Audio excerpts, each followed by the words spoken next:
E aí, galera, tranquilo? Vamos lá. Bom, o pessoal sempre pergunta, né? Como é que é essa história do debate? Como é que a gente fica? Porque artigo 476 do Código de Processo Penal fala assim, ó, encerrada a instrução, ou seja, lá em plenário, o Tribunal do Júri, né, está sendo ouvido as pessoas, terminou de ouvir todas as pessoas, o réu foi interrogado, tranquilo, o juiz vai passar a palavra para o Ministério Público fazer a sustentação oral dele e, posteriormente, vai passar a palavra para você, defesa, para fazer a sua sustentação oral. É onde inicia-se os debates, onde as partes vão expor para os jurados tudo o que aconteceu ali durante o processo e principalmente no plenário do Tribunal de Júri, vão arguir lá, né, as suas teses acusatórias, teses defensivas, vão apresentar, explorar provas, tentar convencer os jurados, né? Seja de todas as formas possíveis, legítimas, é óbvio, né?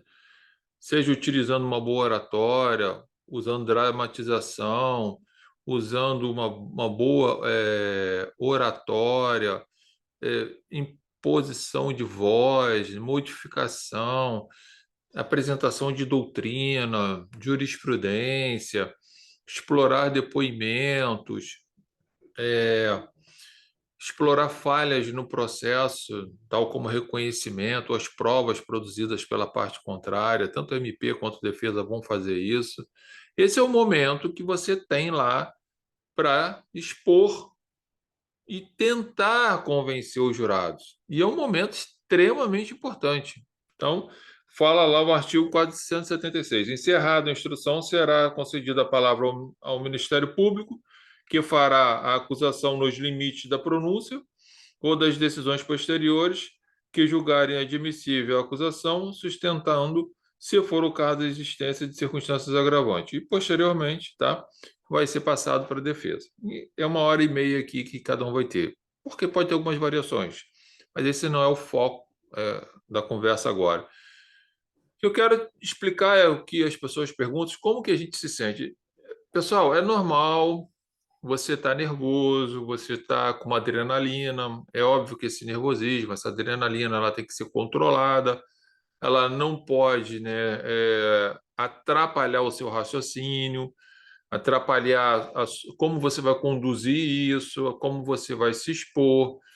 Então, conselho, dada a palavra para você, inicia, né, a sua fala, se você não estiver confortável, né, se estiver um pouco nervoso, a adrenalina lá em cima, essas coisas, inicia-se fazendo uma saudação, né, ao juiz presidente, também não precisa ser uma coisa tão extensa, depois ao Ministério Público, cumprimenta ele, cumprimenta os funcionários, cumprimenta, por exemplo, a plateia que está presente, né, cumprimenta lá os policiais, não necessariamente nessa ordem, tá? Mas isso é uma forma que você está começando a trabalhar, fazer uma respiração, se ambientar. Você pode até se permanecer no mesmo local onde você está ali atrás da bancada, na mesa, não tem nenhum problema. Em pé, tá, gente? Por favor, em pé.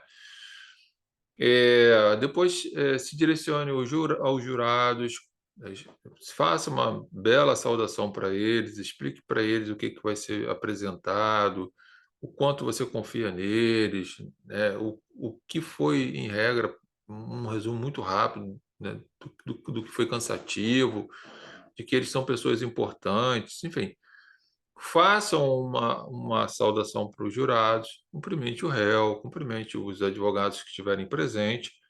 Veja que nesse exato momento, gente, você já está, né, aquele medo, aquela adrenalina já começa a baixar, você já começa a ter uma noção melhor do espaço, do ambiente, que você já deveria estar acostumado, mas se acontecer alguma coisa, você vai se restabelecendo.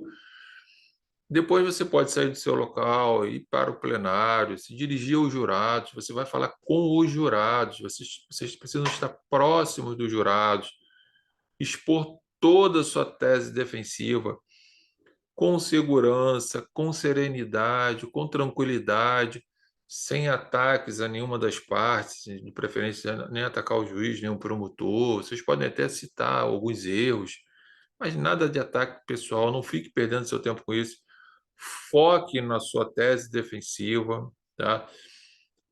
Se direcione, né, com um vocabulário tranquilo, que seja entendido pelos jurados, sem que não haja nenhum ruído nessa sua transmissão. Lembre-se, jurados são pessoas do povo, e ali tem pessoas que têm conhecimento, outras têm menos conhecimento, outras têm nenhum conhecimento. Umas são mais cultas, outras menos cultas, umas são mais, né, broncas, outras menos, enfim, é uma mistura, é o povo que está sentado ali. Então não adianta você usar um vocabulário carregado que vá gerar problema de entendimento neles, mas também não pode ser um vocabulário chulo, né? Aquela coisa horrível. Então mantenha um padrão para que eles possam entender aquilo que você está conversando com eles, tá? Para que não tenha nenhum ruído e não fique nenhuma dúvida do que você está passando. Procure transparecer, demonstrar seriedade, convicção, certeza, né?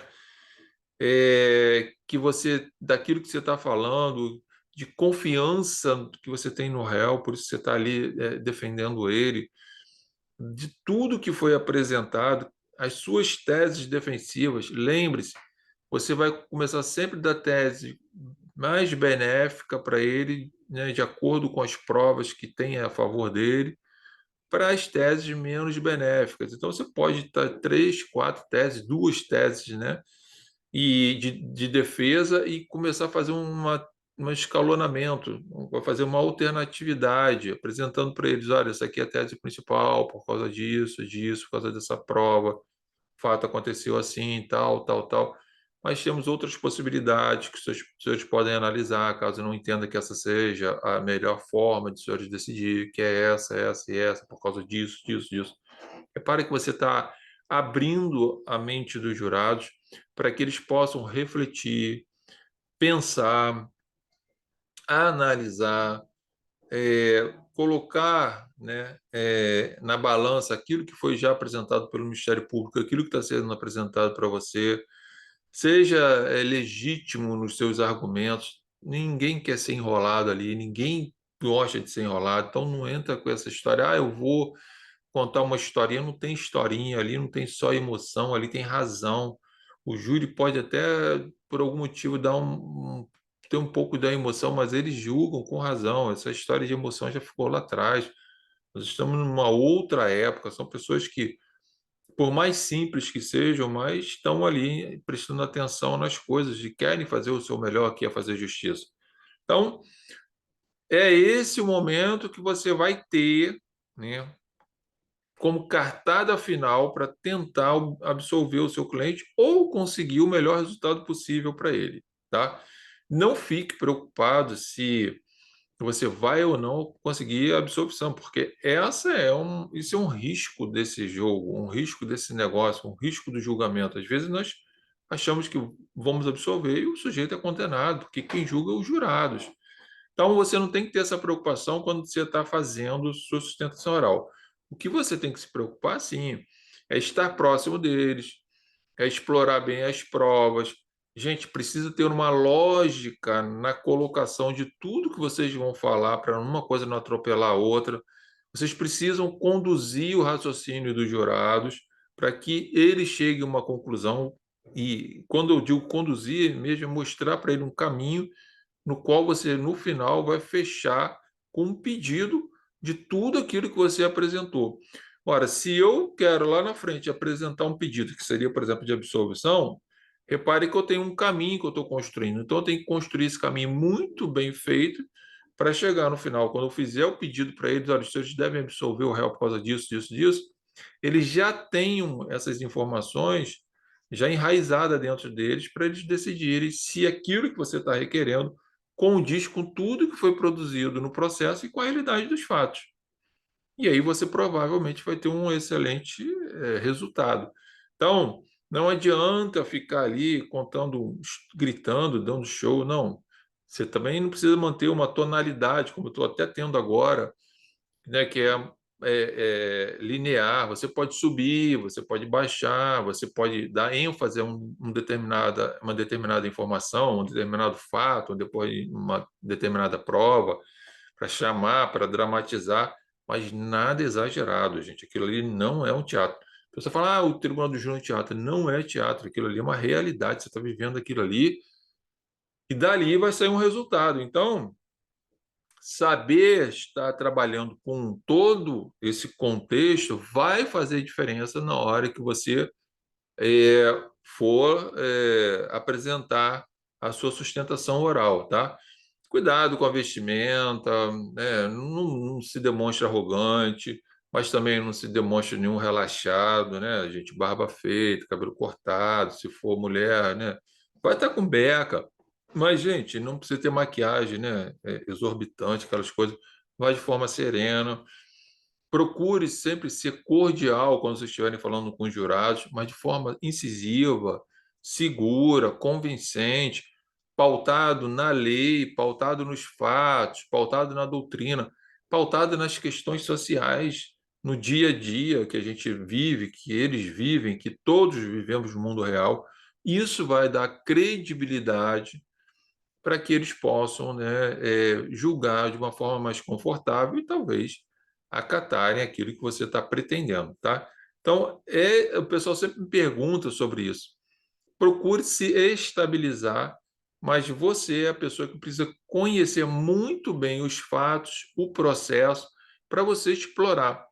Porque uma vez que você tenha esse conhecimento, né, tudo vai brotar naturalmente de você. Por mais que você esteja estressado, nervoso, com a adrenalina lá em cima, gente, o conhecimento dos fatos, do processo, de tudo isso, vai fazer com que as coisas venham à sua mente, né, de forma natural e você vai verbalizar, tá?